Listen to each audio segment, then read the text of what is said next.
ಪಾರ್ಲಿಮೆಂಟ್ನಲ್ಲಿ ನಡೆದಂಥ ಘಟನೆ ಏನಿದೆ ಆ ಘಟನೆಯಲ್ಲಿ ನಾವು ಅಲ್ಲೇ ಪ್ರತ್ಯಕ್ಷದರ್ಶಿಯಾಗಿ ಮತ್ತೆ ಏನು ಪಾರ್ಲಿಮೆಂಟಲ್ಲಿ ಬಂದು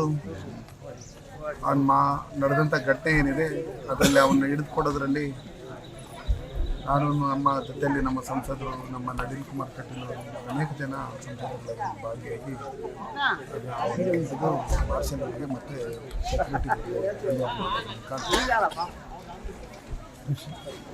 ಏನು ಸಡನ್ನಾಗಿ ಬಂದು ಆ ಗ್ಯಾಲರಿಯಿಂದ ಧುಮುಕ್ತಾನೆ ಅಂದ ತಕ್ಷಣನೇ ನಾವು ಯಾರು ಊಹೆ ಮಾಡಿರಲಿಲ್ಲ. ಯಾಕಂದರೆ ಎಲ್ಲರೂ ಎದ್ದು ಕಡೆ ಅಂದರೆ ಕಡೆ ಓಡ್ತಾ ಇದ್ರು. ನಾನು ಸ್ವಲ್ಪ ದೂರದಲ್ಲೇ ಕೂತಿದ್ದೆ. ಮೊದಲು ನಾನು ಯಾರೋ ಆಕಸ್ಮಿಕವಾಗಿ ಬಿದ್ದೋಗಿರ್ಬೋದು ಗ್ಯಾಲರಿಯಿಂದ ಅಂತೇಳಿ ಅವ್ರನ್ನ ಆಸ್ಪತ್ರೆಗೆ ಕಳಿಸೋದಕ್ಕೆ ಇದು ಮಾಡ್ತಾವ್ರೆ. ಒಂದು ಸ್ವಲ್ಪ ದೂರ ಓಡಿ ಮತ್ತೆ ನಿಂತೇನೆ. ಅದಾದಮೇಲೆ ನೋಡಿದಾಗ ಅವನು ಯಾವಾಗ ಎಲ್ಲೋ ಕಲರ್ ಸ್ಮೋಕ್ ಬಾಂಬ್ ಇದು ಮಾಡಿದೆ. ಅವರಲ್ಲಿ ನಮ್ಮ ಅವರೆಲ್ಲ ಹೋಗ್ತಾ ಇದ್ದ ಅಲ್ಲಿ ಅದಾದಮೇಲೆ ಅವನೇನು ಸ್ಪೀಕರ್ ಚೇರ್ ಬರ್ತಾ ಇದ್ದ. ಎಂದಂಥ ಸಂದರ್ಭದಲ್ಲಿ ಅಡ್ಡ ಹೋಗಿ ನಾವು ಹನುಮಾನ ನಮ್ಮ ಮಾಧವ 6 ಜನ ಸಂಸದರು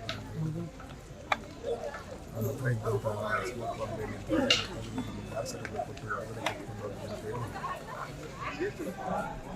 ಏನು ಇದು ಮಾಡಿದ್ರು. ಇದನ್ನೆಲ್ಲ ನಡೆದಂಥವ್ರು ನೋಡಿದರೆ ಇದನ್ನೆಲ್ಲ ಸನ್ಮಾನ್ಯ ನರೇಂದ್ರ ಮೋದಿ ಏನು ಪಾಪ್ಯುಲಾರಿಟಿ, ಆ ಪಾಪ್ಯುಲಾರಿಟಿನ ಇತ್ತೀಚೆಗೆ ನಡೆದಂಥ ಚುನಾವಣೆಗಳಲ್ಲಿ ಬಂದಂಥ ಫಲಿತಾಂಶ ಇದನ್ನು ಎರಡೂ ಸಹಿಸೋಕ್ಕಾಗಬೇಕು.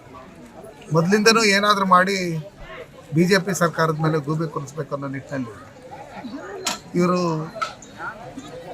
ಕೆಲವರೆಲ್ಲ ಸೇರಿ ಪಿತೂರಿಗಳು ಮಾಡಿದ್ದಾರೆ ಅಂತ ಮೇಲ್ನೋಟಕ್ಕೆ ನನಗಂತೂ ಡೌಟ್ ಇದೆ. ಯಾಕಂದರೆ ಪ್ರತಾಪ್ ಸಿಂಹನ ಸೋಲಿಸ್ಬೇಕು ಅಂತೇಳಿ ಯಾರು ಹೇಳ್ತಾ ಇದ್ದಾರೆ? ಪ್ರತಾಪ್ ಸಿಂಹ ದೇಶ ಪ್ರೇಮಿ ಅಂತೇಳಿ ಎಲ್ಲರಿಗೂ ಗೊತ್ತಿರ್ತಕ್ಕಂಥದ್ದು. ಇವ್ರನ್ನೆಲ್ಲ ನಿಷೇಧ ಮಾಡಬೇಕು ಅಂತ ಹೇಳಿದ್ದು ಅವರು. ಹಿಂಗಿರ್ತಕ್ಕಂಥ ಸಂದರ್ಭದಲ್ಲಿ ಅವರು ಏನು ಸನ್ಮಾನ್ಯ ನರೇಂದ್ರ ಮೋದಿಜಿಯವರು 2 ಸಲ ಪ್ರಧಾನಮಂತ್ರಿ ಆಗಿಬಿಟ್ಟಿದ್ದಾರೆ, 3ನೇ ಸಲ ಆಗಿಬಿಡ್ತಾರೆ ಅನ್ನೋ ಒಂದು ಆತಂಕದಿಂದ ಇದನ್ನು ನೋಡಿದಾಗ ದೇಶದಲ್ಲಿರ್ತಕ್ಕಂಥ ಹಲವಾರು ರಾಜ್ಯಗಳವರು ಇದರಲ್ಲಿ ಪಾಲ್ಗೊಂಡಿರ್ತಕ್ಕಂಥದ್ದು. ಸಿಕ್ಕಿದಂಥ 6 ಜನದಲ್ಲಿ ಒಬ್ಬೊಬ್ಬರು ಒಂದೊಂದು ಸ್ಟೇಟ್ ಅವರು. ಇದರಿಂದೆಲ್ಲ ಏನು ಎತ್ತ ಅಂತ ಹೇಳ್ಬಿಟ್ಟೆಲ್ಲ ನೋಡಿದಾಗ ವೆಸ್ಟ್ ಬೆಂಗಾಲ್ ಅವರು ಈ ಥರ ಎಲ್ಲ ಗೊತ್ತಾಗ್ತಾ ಇರೋದ್ರಿಂದ ಅದ್ರ ಬಗ್ಗೆ ಎನ್ಕ್ವೈರಿ ನಡೀತಾ ಇದೆ. ನಮ್ಮಲ್ಲೇ ಪ್ರತಾಪ್ ಸಿಂಹ ಅವರು ಪಾಸಿಂದ ಹೋಗಿದ್ರು ಅಂತ ಹೇಳ್ಬಿಟ್ಟು ಹೇಳಿ ಬಂದಾಗ ಸ್ಥಳೀಯವಾಗಿ ಅವ್ರು ಲೋಕಲ್ ಆಗಿದ್ದರಿಂದ ಯಾರೇ ಸಂಸದರಿಗೂ ಪಾಸ್ ಕೇಳಿದಂಥ ಸಂದರ್ಭದಲ್ಲಿ ನಾವು ಸಾಮಾನ್ಯ ಡೀಟೇಲ್ಸ್ ತಗೋತೀವಿ, ಮಿನಿಮಮ್ ಡೀಟೇಲ್ಸ್.